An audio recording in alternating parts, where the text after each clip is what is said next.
લડવા ગયા એટલે તમે વિષયોમાં જ ઉલઝ્યા, એવું કહે છે આપણું દર્શન. क्योंकि जिससे भी लड़ते हो उससे उलझे हुए, जिससे भी लड़ोगे, जिससे भी शत्रुता है वो भी तुम्हारे दिमाग में रहेगा, जिससे मित्रता है उसको भी याद करोगे. और हकीकत तो यह है कि जितना मित्र को याद नहीं करोगे उतना शत्रु को याद करोगे. शत्रु के प्रति मन ज्यादा मजबूती से बंधा हुआ है. शत्रु के साथ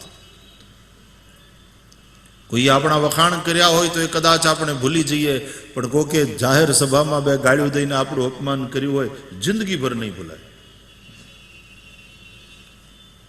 वो असर बहुत गहरी है.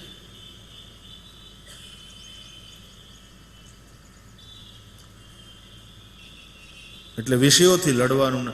તમારે કોઈ ઓરડામાં અંધારું હોય તો એ અંધારાથી મુક્તિ માટે અંધારાને કઈ ધક્કો મારીને બહાર ન કઢાય. એ તો બેવકૂફી કહેવાય. તમે પોગી શકવાના? આખી જિંદગી આવલા મારશો અને અંધારાને બહાર કાઢવાની કોશિશ કરશો, એમ અંધારું બહાર ન નીકળે. ડાયો માણસ એ કે અંધારાને સમાપ્ત કરવું હોય દીવડો પ્રગટ કરે, અંધારું સમાપ્ત.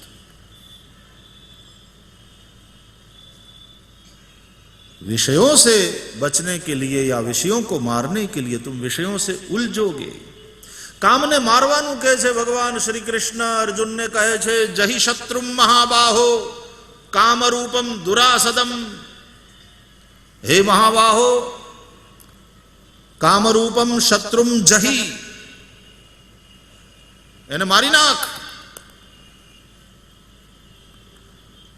दुरासदम, बहुत कठिन है ये शत्रु, इसको जीतना बहुत कठिन है.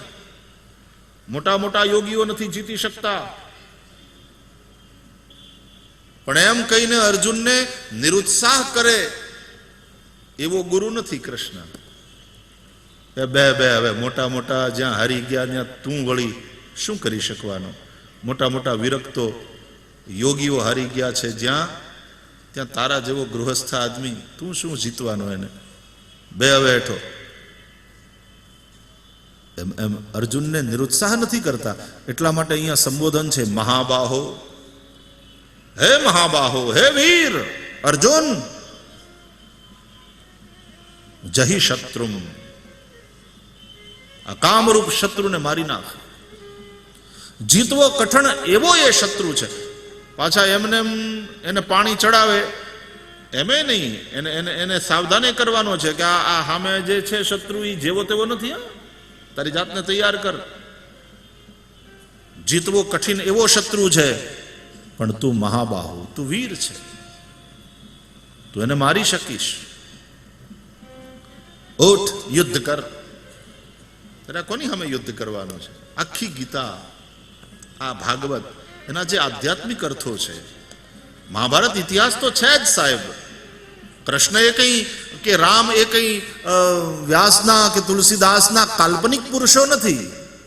એ ઇતિહાસ તો છે જ, પણ એ ઇતિહાસની અંદર છુપાયેલું જે આધ્યાત્મિક દર્શન છે એ બહુ મહત્વનું છે. અને એ આધ્યાત્મિક દર્શનને લઈને જ આ ભાગવતના અને રામાયણના પારાયણો થાય છે, ગીતાની શિબિરો થાય છે. નહીં તો આવડા માંડવા બાંધીને આવડા પારાયણ કરવાની જરૂર નથી. મહાભારત અને રામાયણ એ બધું સ્કૂલમાં એક ઇતિહાસના પીરિયડમાં ભણાવતા હોત શિક્ષકો,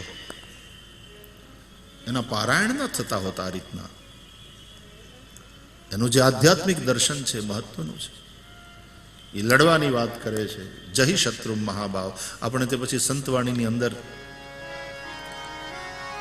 छिल बरछी बांधो तमे हथियार, संतो भाई ए साधुड़ाओ लड़ो, हलो तैयारी करो, शस्त्र सजो.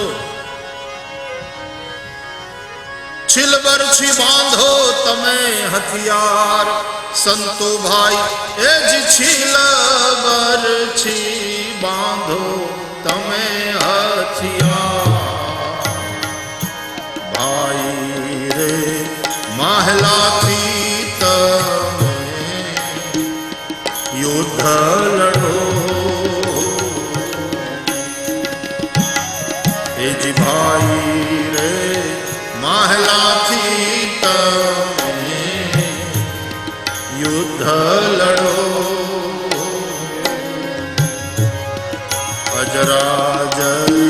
અજરાજરિયાન સંતો ભાઈ એ જી અજરા કાઈ જરિયાન થોડે રે એ થોડે રે સંતો સાધ પ્રિયો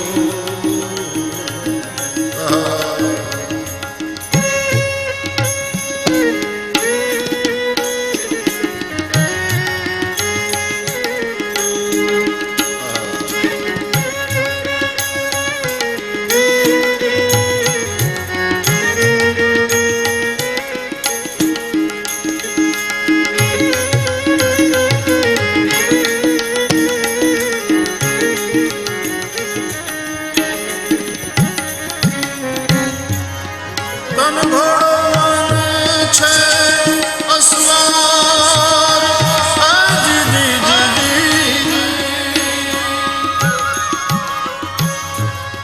તન ઘોડો મન છે અસવાર સંતો ભાઈ એ જ તન ઘોડો અને મન છે અસવાર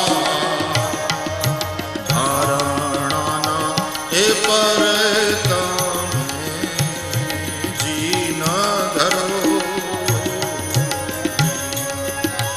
એ જી ધારણાના એ પર તમે જી ન ધરો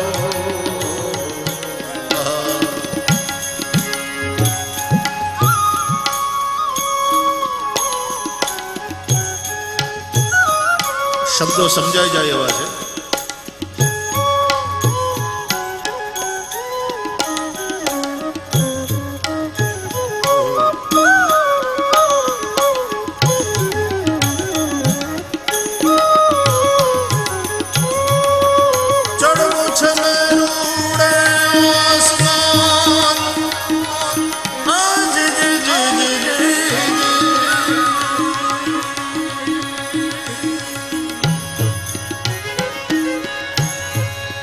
ચડવું છે મેરુડે આસમાન સંતો ભાઈ એ જ ચડવું છે કાંઈ મેરુડે આસમાન પણ આડાને અવળા રે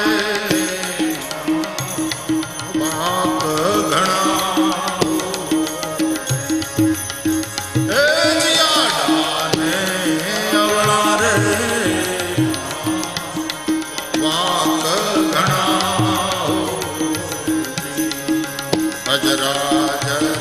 અજરાજરિયાન સંતો ભાઈ એ અજરા કાઈ જરિયાન થોડે રે સંતો સાધ